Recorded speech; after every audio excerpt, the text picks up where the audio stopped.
What are those plants you have back there, Kyle? I have no idea. Chelsea is the plant person. This house is a greenhouse, and my office has become winter plant storage. What are those plants you have back there, Kyle?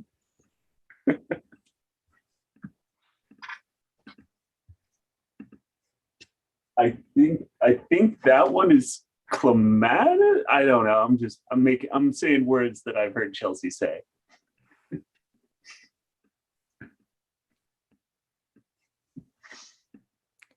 Hi, everyone. I think we're live.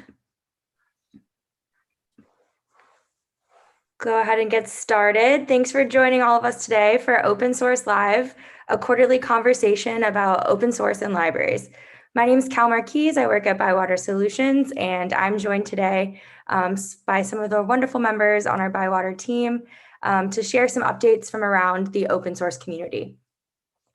So today we're going to be featuring Libke, an open source kiosk management system, and we're going to talk about some of the enhancements in areas of print and payment management. But we're also going to get updates from members of the open source community on Koha ILS, the Aspen Discovery layer, Coral, and FOLIO. So we're excited to hear updates from everyone. I think the last time we met was in April, so we'll hear what's been going on this quarter and what's to come in 2022. So first off, we just wanted to share a couple of events coming up. So ByWater just released our 2022 schedule for, it's called the Open Opportunities Webinar Series. So this is going to take place from January to June, and each month we hold a Koha webinar as well as an Aspen Discovery webinar. So they're all on different specialized topic areas, and we just announced the schedule, so it's all open for people to register, and we'll be sure to share a link with everyone. So also we wanted to shout out Koha US. They are presenting a Giving Tuesday event on November, is it 30th? And it's going to be similar to this. It's going to be on YouTube Live, and they're going to have a 2-hour event where they're giving back to the community by answering all of your Koha questions. So we're really excited to be a part of that.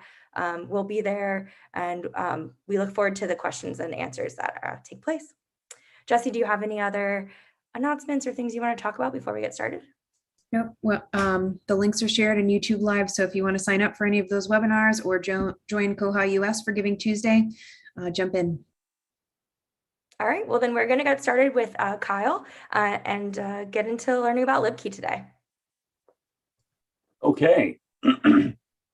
So we've been talking about print management for what feels like ages, and I actually have a functioning demo to show. It has worked 3 times this morning, so let's see if it works a 4th time.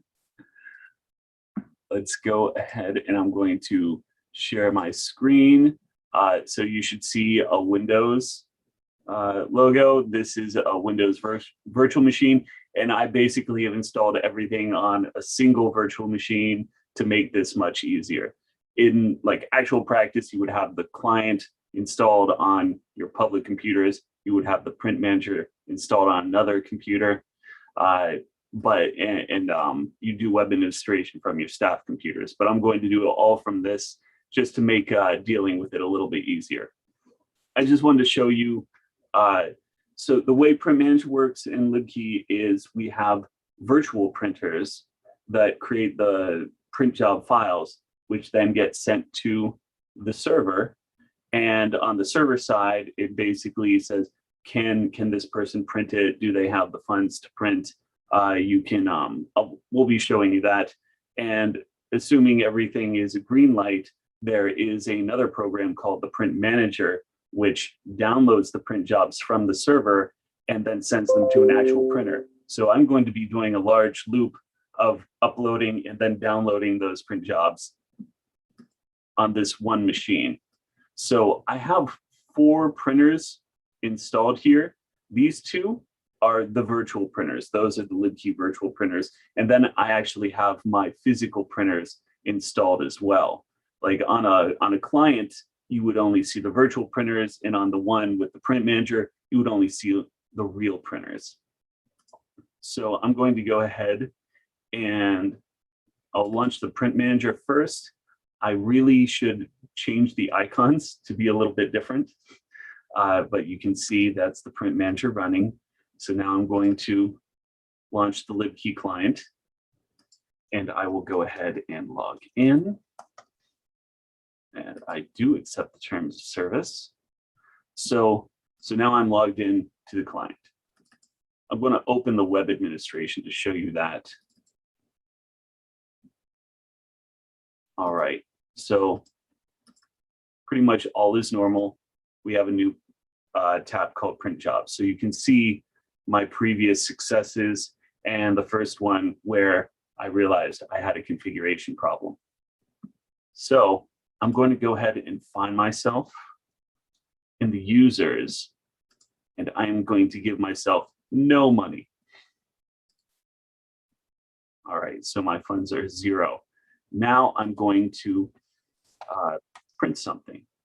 So someone give me a phrase so you know that there are no tricks involved. A word, whatever. I'm just going to type it in here. Gardening. Gardening. All right, so I'm just going to print the Google page with the word gardening on it. This is going to keep popping up because the timer is not actually counting down. So every 5 minutes, it reminds me I have 30 minutes left. All right, so Control P. All right, and we have one page here. So I'm going to print to the black and white Libke virtual printer.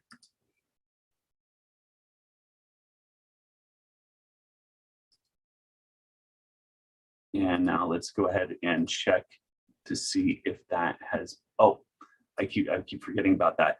The virtual printer asks you how many copies you want, and then tells you how many pages that would be in total, you know, so that you can do the math. If black and whites cost 10 cents a page, it'll tell you how much it's going to cost you. So yes, I do want to proceed.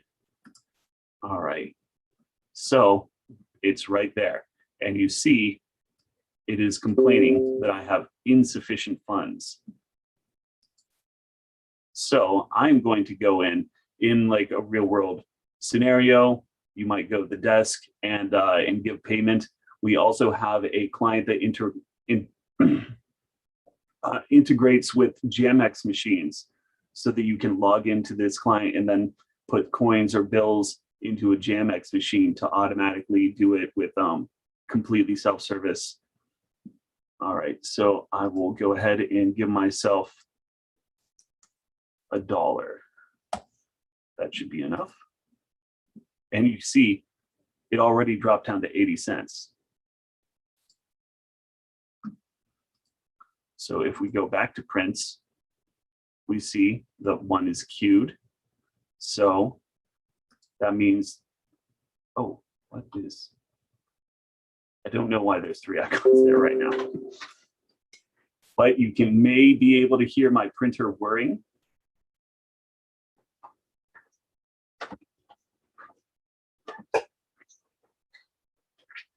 Oh, that's why there was an extra one. There was an old test still in the queue because I didn't have the manager running. But you can see it indeed says gardening.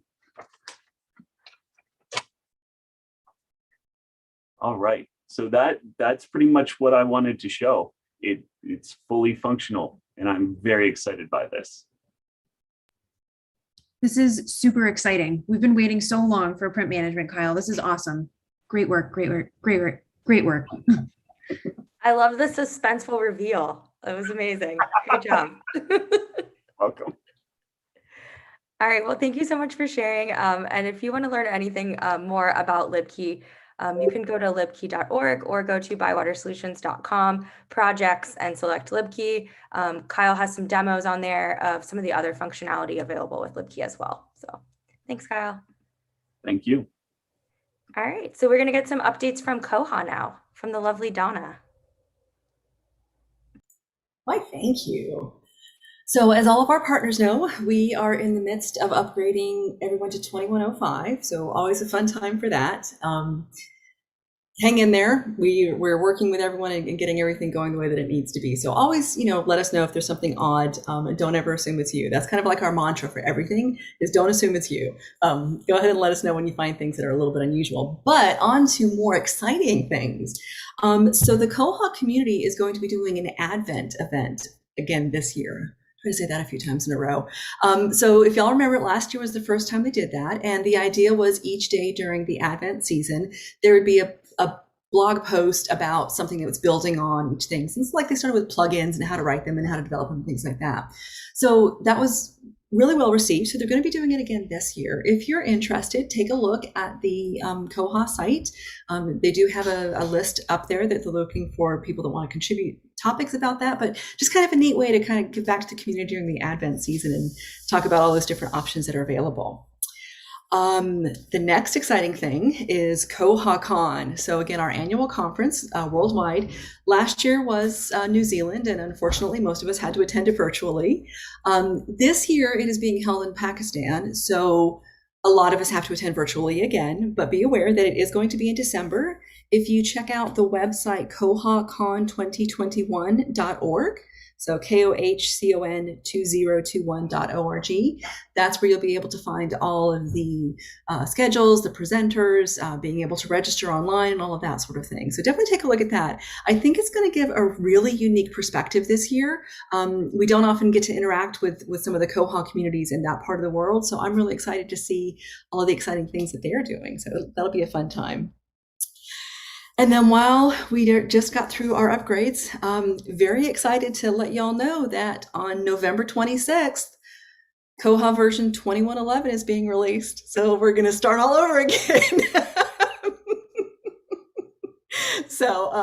But again, it is very exciting to have all of these releases. As usual, we'll probably upgrade our partners in the spring. We try to keep about 5 to 6 months back so that we can make sure that all of the things have been checked and tried and things like that. But 2111 is going to be coming out next week. I can't believe it. It's a little bit crazy. So that's what I have for going on with Koha. Anybody have any thoughts or questions or something that I've missed? I do want to introduce real quick Sarah. For any of y'all that haven't met her, Sarah is the newest member of our education team. So we're delighted to have her here. And why don't you give an introduction about yourself, Sarah? All right. Hi, everyone. I'm very excited to be at ByWater. I was previously with Baltimore County Public Library, and I've loved working with all the partners that I've gotten to meet so far, and I'm looking forward to meeting more of you. Thanks so much, Sarah. And we have another new ByWater staff member here with us today, and she's actually the next person to speak. So we have Jordan Fields giving an update on Aspen Discovery. Like Cal said, I'm Jordan Fields. I'm the Aspen product librarian. And for those of you that have been paying attention to Aspen Discovery, you know our big news is that the Lita app launched this month, or is available to partners. Anyone that wants it turned on can have it on. We have partners using it. We're getting their feedback, and that's just fantastic that we have this app. It's a single app that works for everyone, but it's open source and it's available for all of our ByWater partners. So that's really exciting. If we're thinking about the last few months in terms of other developments that we've done, we did have a focus on translations. We have a couple libraries on board that are coming on board where translations are really, really important to them. So making sure that everything in Aspen can be and has been translated is one of the focuses. So just every down to every little message that we can get to patrons will be translatable. And something that's also been interesting to our partners that we're looking at in the future is the ability to share things like translations. So if one library does a translation, another library can take advantage of that translation and maybe build off of it. And then building on that theme of sharing, something the community has been talking about is the ability to share things like placards. These are kind of labor-intensive things on the staff side. So people want to be able to have one library build it, and then another library kind of take advantage of the work of that one library. I've said community a few times, and that's another big theme. After the Koha US conference earlier this year, there were a number of libraries that were saying, hey, we should really have more of an Aspen community. So last month, we did have a kickoff with a community group deciding what they want an Aspen community to be. Not led by ByWater, led by the community itself, but we're definitely looking forward to their input and looking forward to helping us prioritize development, which is another project for us right now. Tomorrow at our normal Aspen gathering meeting, it's 4 p.m. Eastern.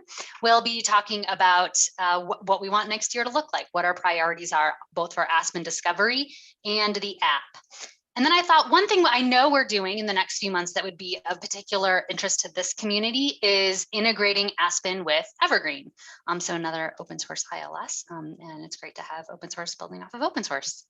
I think that's it, unless Cal or anyone else has anything they want to add on Aspen Discovery and now Aspen Lita. No, we're definitely excited about the app. The great thing about open source is that something that could have taken a few years was developed in just a couple months because there was a lot of code contribution from the community, from our community libraries, as well as just like tons of testing and input and feedback on features. So we're just like really grateful for everyone that participated in that process. And now we have this really beautiful app for patrons to use. So it's pretty awesome.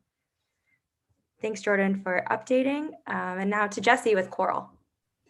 All right, thank you, Cal. So for our Coral presentation, we're going to do a little demo of one of the new pieces of integration that can happen between Coral that you will be using for your ERM and Koha if you're using the ILS. One of our partners, BibLib, who's over in France, originally developed this plugin that will connect your resource in Coral to a bibliographic record directly in Koha. So we'll show you what that looks like. Ian, who will be speaking next about FOLIO, actually worked on the plugin to make a few enhancements to it and really make that connection happen. So here we're looking at the resources module in Coral. Now, this is where you're going to track things like current subscriptions, payment information, cost history, any type of details that really relate to that active subscription that you have. So we'll take a look here at our ethics and behavior electronic journal. So you can see here we have product information, basic information like the organization that it's provided through, the resource URL, descriptions. You can also see things like order information, acquisitions, which will show you payment information, and then of course access, which will show you how to get in and view the coverage. Along with that information, you'll see things like contacts and account informations, and you can even track issues. So if this particular journal, access was down or you were getting a 404 error, you can actually track that.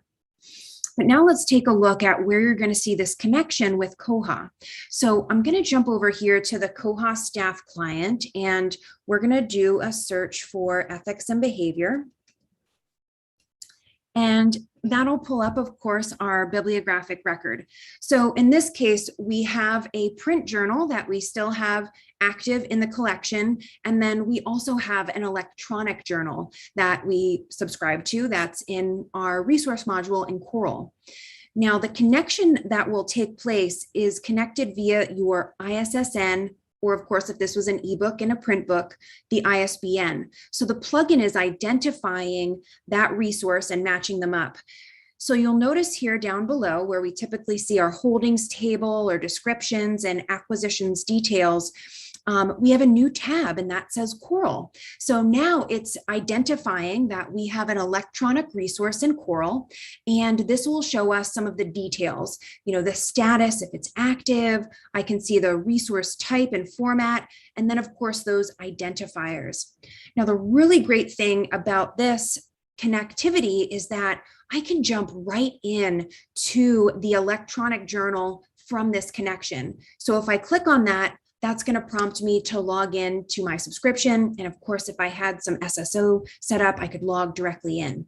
So this great connection, which a big thanks to our partners at BibLib, and then of course, Ian for making the connection really be enhanced, really makes it easy now for you to see both the print and the electronic resources right in both locations.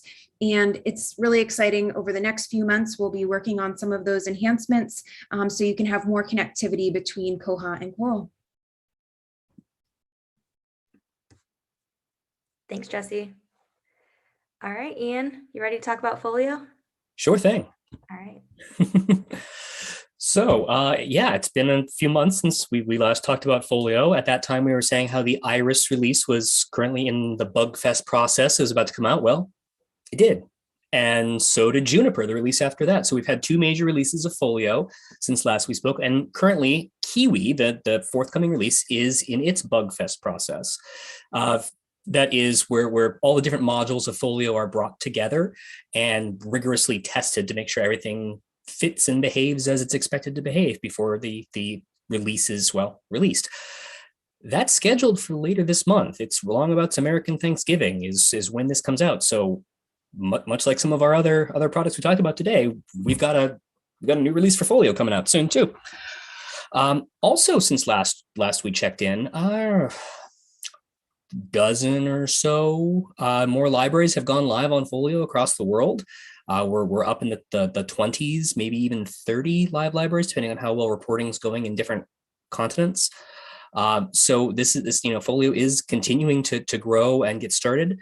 One of the early members of the FOLIO organization, Cornell, has gone live, and several others are scheduled for coming up this summer. So we continue to grow and thrive. There have been some really exciting conversations from new folks coming into the community in the last several months. Had some nice meetings talking about data migration strategies. So we continue to grow and expand. One area that we are really looking to sort of bolster for the community right now is documentation. FOLIO has been growing very rapidly. It's been very focused on like getting the features out and ready. Now it's time to be sure that we have really rock solid documentation. One of the features that came out, I believe it was with Iris, was the ability to go straight from the FOLIO UI to the documentation site. So I have a question about this. Well, here's the documentation on it. Now that we have multiple versions, we need to have multiple versions of the documentation to automatically make those connections. So ByWater is contributing to that effort along with members of the community from all over to get the content and the structure in place so that we have really solid, clear documentation on how do you use this thing, from getting started to deep dives and tips and tricks. And the last little update I wanted to bring up is sort of also in theme of what we've been hearing. Conferences. The world's starting to heal. Things are getting better. So WolfCon, the Open Library Foundation's annual conference, which includes FOLIO and ViewFind and several other great open source projects, is set to meet in 2022 in Hamburg, Germany. This will be right around the end of the summer, beginning of the fall semester.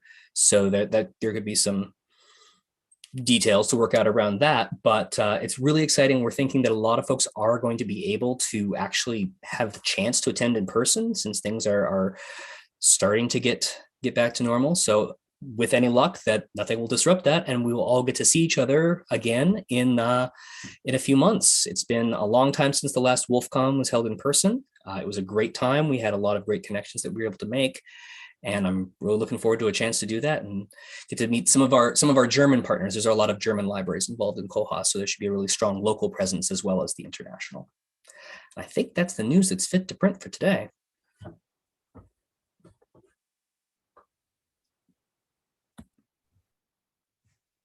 All right. Well, this has been fantastic. We've heard from all of the products here that we support at ByWater Solutions, and we just wanted to take a minute to talk about just the importance of community. Everyone that spoke today, there was a piece of community within that topic, and that's makes us so happy every day. It brings us to work. We love working with our libraries and our partners, and community is one of the big drivers. Being able to share your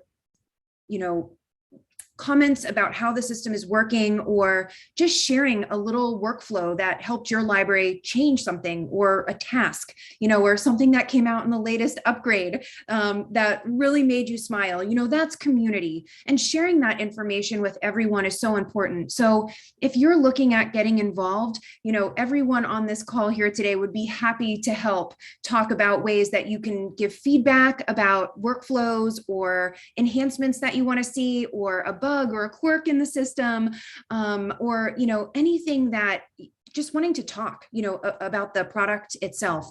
We would love to help you be a part of that community. And I know we say this a lot, but even just giving feedback, that is open source community, commitment. Like, just helping people understand how the product can work better is hugely amazing to the community. There's things that you can do, either working, if it's with Koha and going into Bugzilla and leaving comments, or attending an Aspen gathering and sharing feedback about something, or jumping on the FOLIO Slack channel and saying, hey, this is what we see happening. These are all fantastic ways that you can be involved in the community, and easy ways to get started. So all of us on here are waving our hands in the air. Like, if you want to get involved, please reach out to us and we'll help you make that first step. We have one more announcement, and we do have a Florida Summit coming up in January of 2022. So January 10th, we will be at the Marion County Library System in Florida for a full day event. And we'll be having librarians and staff members speak about their involvement with Koha and Aspen. And then 2 days later, on January 12th, we are going to be in Boynton Beach Library in Florida.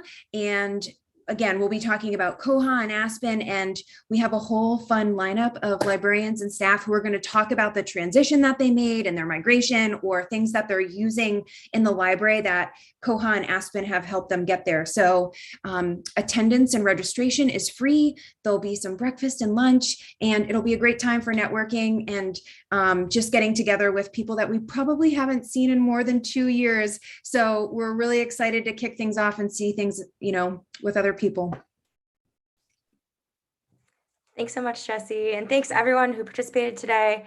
And just in the spirit of the season and Thanksgiving, we just wanted to say, like, we're so thankful for all of the open source community members and our partners and our libraries all year round, not just during Thanksgiving. But we just really appreciate your time today, and we hope everyone has a safe holiday, and we'll get to talk to you guys soon.